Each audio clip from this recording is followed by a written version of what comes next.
Scotty, thank you very much for joining us. What's your take on team's performance today? It wasn't good enough.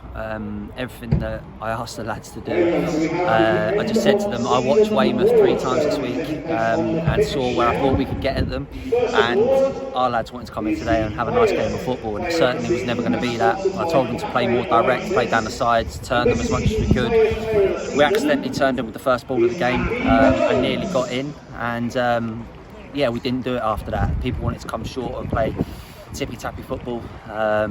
Weymouth set up to press us at the right times, and yeah, I think some of the lads got a massive learning curve there because you've got to adjust for different matches of football. Sometimes you play at home on the 3G, you get time to play, the pitch is nice. You come here, it's quite slow, and everything I asked the lads to do, it's the first time it's happened, so I'll give them a little bit of leeway, but I just feel like a little bit today it's frustrating, because if we played the game again, then hopefully we would have played it differently. It looked like you were the better team in the first half, but obviously then unfortunate penalty changed it. How did you see the first half from your perspective? Yeah, I thought there were some good passages of play, but then I thought at times we invited pressure by going back to Will too many times, not playing forward enough, not putting balls in areas, not being efficient with the ball. And that was my biggest bugbear, that I just thought, do you know what I mean, so many times where people can put balls in areas and hurt teams. No one as a defender wants to be turned, no one wants to chase balls towards their own goal, and we just didn't do it enough today. Doing the basics, the fundamentals, just really disappointed in that from that point of view. But yeah, it's one of those where I look at it now and yeah, I'm just really disappointed when you see all the fans behind the goal, the amount of them that have come down here today and had nothing to cheer about all day, and that's the frustrating thing. But having said that, I think we should have been 2-0 up before they scored their goal. The lads made a great goal line clearance, but yeah, we weren't 2-0 up and we've ended up losing the game 2-0, and yeah, it's just hugely disappointing.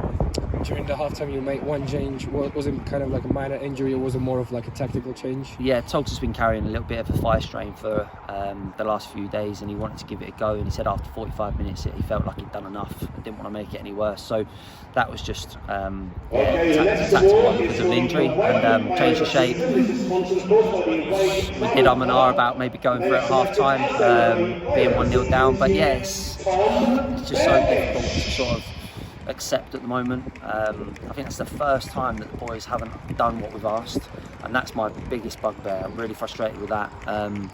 But then maybe if I was out on the pitch myself, the message could have got across a bit more clearer, a bit more simply, that you can speak to people when you're on the pitch, you can actually change the dynamic of how the game's going. But even when we're trying to tell them what we ask, you're just going in one area and out the other today.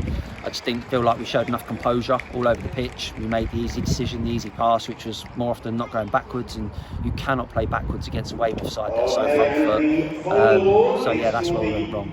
We talked about Will Dennis a lot of this season, and obviously again today, what a massive performance. What can you say? Yeah, listen, the lad's been outstanding. 22 games I think it is now. He's been absolutely brilliant.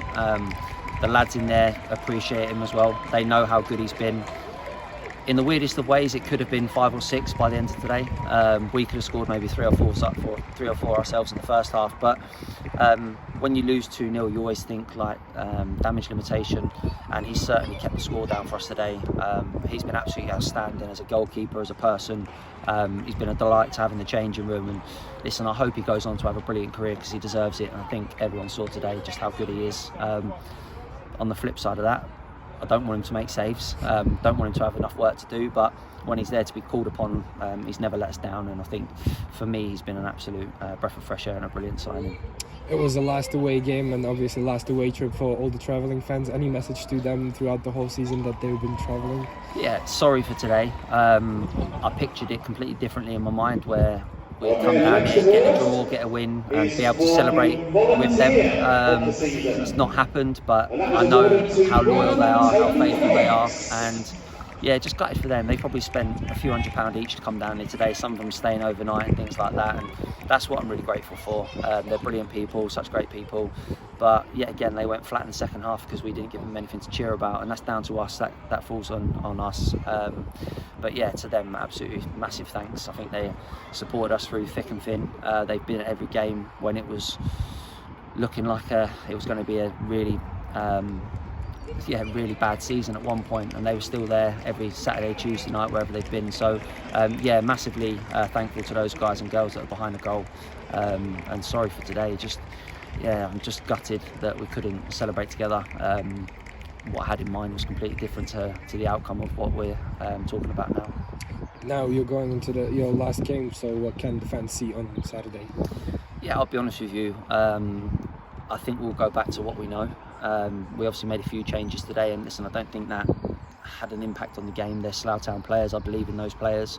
It wasn't them that lost us a game, but I'll be honest with you now, talking about next week's game, the first thing I think of is that I'll play myself again, maybe just for that leadership and experience. But yeah, I think we'll go back to what we know. I think at home against Braintree, we want to finish as strong as we can.